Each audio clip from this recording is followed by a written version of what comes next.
Do you guys have any names in mind for the April 30th show? Maybe Lesnar, Velasquez, GSP, any of those guys? Not yet. You know, we're still too early out. A lot of fights are going to happen before then, so we'll see what happens. And you know, the big question everybody's asking, what about George St. Pierre? Is George St. Pierre coming? You know, I'm of the belief that, listen, Canada is the mecca for mixed martial arts. We don't have to come to Canada with George St. Pierre. We'll see what happens on Saturday, and I'm sure not only George, but every other fighter on the roster is going to want to fight in this Toronto card. Velasquez. You want Velasquez? Yeah. All right. Hi. What's up? How are you? Pryor for Conestoga College. I have a question. Who do you think should be held accountable for the controversial decisions, and what are you guys going to do to fix that?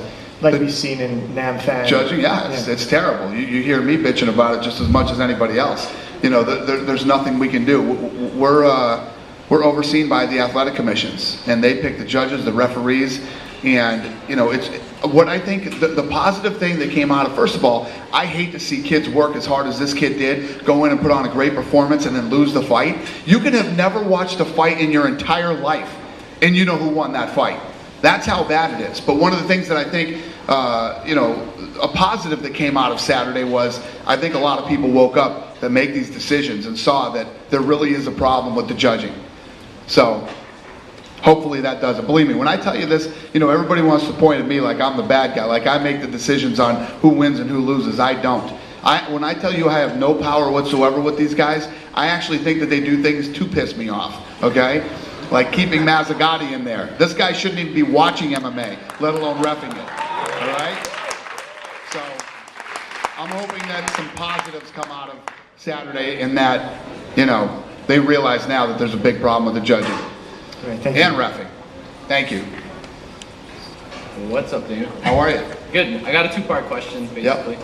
My first question is, there's a fan expo obviously coming up in Toronto, and you guys usually let in people to the Hall of Fame at the fan expos I've seen in history. Is there any chance that Tito Ortiz will be let into the Hall of Fame at any time? Yeah, you know, we'll see what happens with Tito. You know, I think there's guys that are deserving to be in the Hall of Fame before he does, but not to say that he won't. We'll see what happens. Cool. My second question is, I don't want to be that guy, but I think I'm going to be that guy. I'm headed up to Montreal with my girlfriend on Saturday night for the main event. Any chance I can sit next to you or the ring girls or anybody with my girlfriend? You are that guy. I'm not gonna. The first of about 5,000 to ask that question. Well, this guy's smart because he knows how these things usually go. The first guy to ask me usually gets what he wants. Done. Yes, you can. So, why don't you, Tom isn't here today, so anybody that wants to kill me, go right ahead. Come over here and talk to K-House. She'll take care of it. Awesome. K-House. Now there's a classic example of you'll never get the order unless you ask for it. We got a question upstairs. Oh yeah? Okay. Hey Dana, I was wondering if you've ever missed a fight and what would make you miss one? I've never missed a fight in 10 years. I've been to every fight we've ever done, no matter where it was, or I'm not missing any fights. No, it won't happen. We talk about it all the time. As we continue to expand and grow and go into all these different markets, and there might be a day when there's a fight happening in the United States or Canada and a fight happening over in Germany or some other place, that day might come, but until it does, I'm at every fight. I don't miss them. Nice.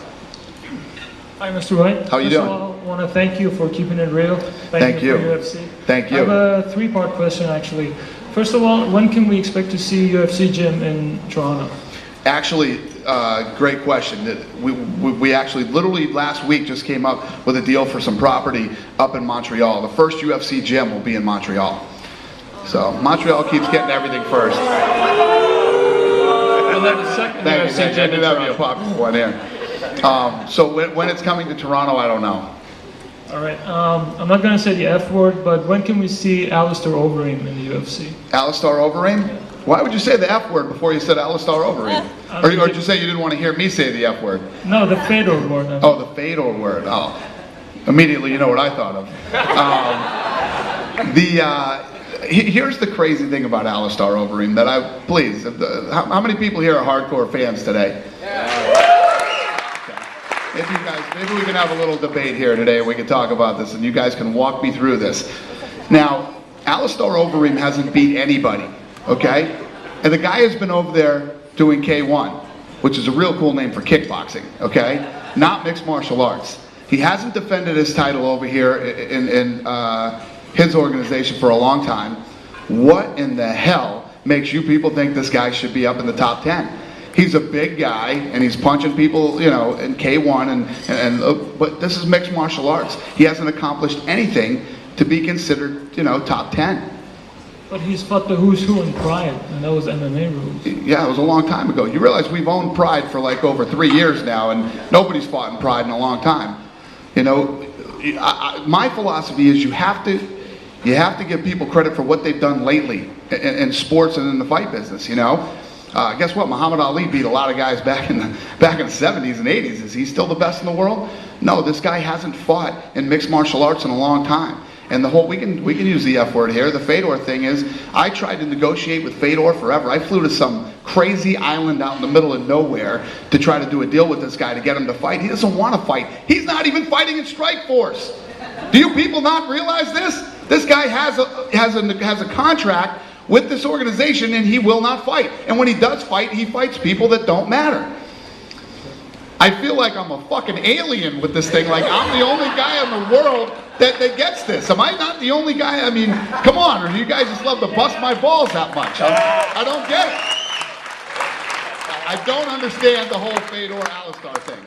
You know, listen, Alistair Overeem, I like this guy. I've known him for a long time. You meet him, he's the nicest guy in the world.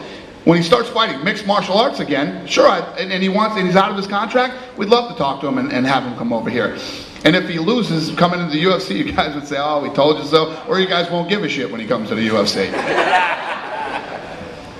All right, now. Did I answer your question? Yeah, absolutely. Cool. The third part is, actually it's an idea I had and wanted to share with you. What do you think about an honor bonus or a sportsmanship bonus for fighters like Shogun, who didn't go for the overkill against Machida in the second fight, or Nate Marquardt against Damian Maia? Well, we saw the guy knocked out, he didn't go for it. Well, I don't think we have to have those kind of bonuses in the UFC. I mean, these guys have great sportsmanship. You know, they treat each other with respect. You're always going to have the animosity or being fired up leading into a fight, but we don't ever have to worry about that kind of stuff in the UFC.